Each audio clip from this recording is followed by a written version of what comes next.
Good thoughts only पर आप सभी का स्वागत है। आज की कहानी है बुद्धिमान साधु। आइए सुनते हैं। एक साधु घने जंगल से होकर जा रहा था। उसे अचानक सामने से बाघ आता हुआ दिखाई दिया। साधु ने सोचा अब तो उसके प्राण नहीं बचेंगे, यह बाघ निश्चित ही उसे खा जाएगा। साधु भय के मारे कांपने लगा। फिर उसने सोचा कि मरना तो है ही, क्यों न बचने के उपाय करके देखे। साधु ने बाघ को अपने पास आते देखा तो ताली बजा बजा कर नाचना शुरू कर दिया। बाघ को यह देखकर बहुत आश्चर्य हुआ। वह बोला, अरे मूर्ख, क्यों नाच रहे हो? क्या तुम्हें पता नहीं थोड़ी देर में मैं तुम्हें खा जाऊंगा? साधु ने कहा, हे बाघ, मैं प्रतिदिन बाघ का भोजन करता हूँ। मेरी झोली में एक बाघ तो पहले से ही है, किंतु वह मेरे लिए अपर्याप्त है। मुझे एक और बाघ चाहिए था।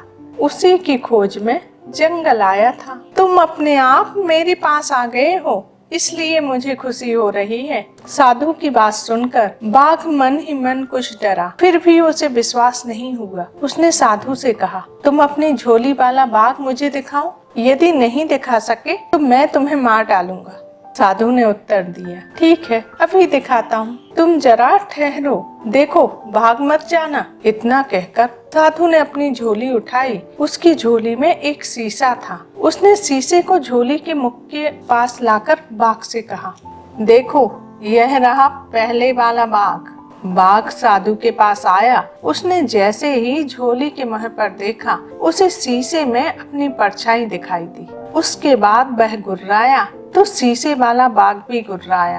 अब बाघ को विश्वास हो गया कि साधु की झोली में सचमुच एक बाघ बंद है। उसने सोचा, यहाँ से भाग जाने में ही कुशल है। वह पूंछ दबाकर साधु के पास से भाग गया। वह अपने साथियों के पास पहुँचा और सब मिलकर अपने राजा के पास गए। राजा ने सारी घटना सुनी तो उसे बहुत क्रोध आया।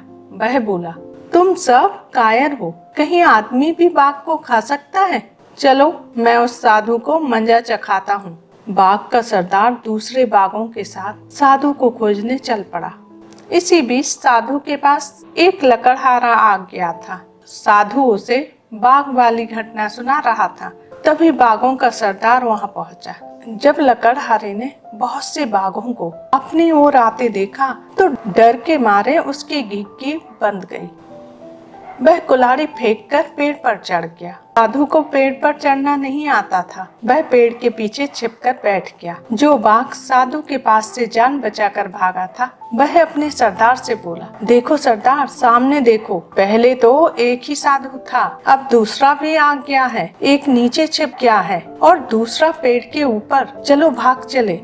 बाघों का सरदार बोला, मैं इनसे नहीं डरता। तुम सब लोग इस पेड़ को चारों तरफ से घेर लो ताकि ये दोनों भाग न जाएं। मैं पेड़ के पास जाता हूँ। इतना कहकर बाघों का सरदार पेड़ की तरफ बढ़ने लगा। साधु और लकड़हारा अपनी अपनी जान की खैर मनाने लगे। अचानक लकड़हारे को एक चींटी ने काट खाया। जैसे ही वह दर्द से तिलमिलाया कि उसके हाथ से टहनी छूट गई। वह घने पत्तों और टहनियों से रगड़ खाता हुआ धड़ाम से नीचे आ गिरा। जब साधु ने उसे गिरते हुए देखा तो वह जोर से चिल्लाया, बाघ के सरदार को पकड़ लो, जल्दी करो, फिर वह यहाँ से भाग जाएगा। धड़ाम की आवाज और साधु के चिल्लाने से बाघों का सरदार डर गया। उसने सोचा, यह साधु सचमुच ही बाघों को खाने वाला है। वह उल्टे पैरों भागने लगा। उसके साथी भी उसे भागता हुआ देखते ही सिर पर पैर रखकर भाग गए। बुद्धि हमेशा बल पर भारी पड़ती है।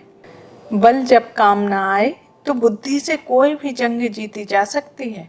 अपने विवेक पर पूरा विश्वास रखें। अपनी बुद्धि का सही समय पर सही उपयोग करें। कहानी यही समाप्त होती है। यदि आपको कहानी पसंद आई हो तो अपने मित्रों में शेयर कीजिए और यदि इस चैनल पर नए हैं तो सब्सक्राइब करना मत भूलिए। मिलते हैं एक नई कहानी के साथ।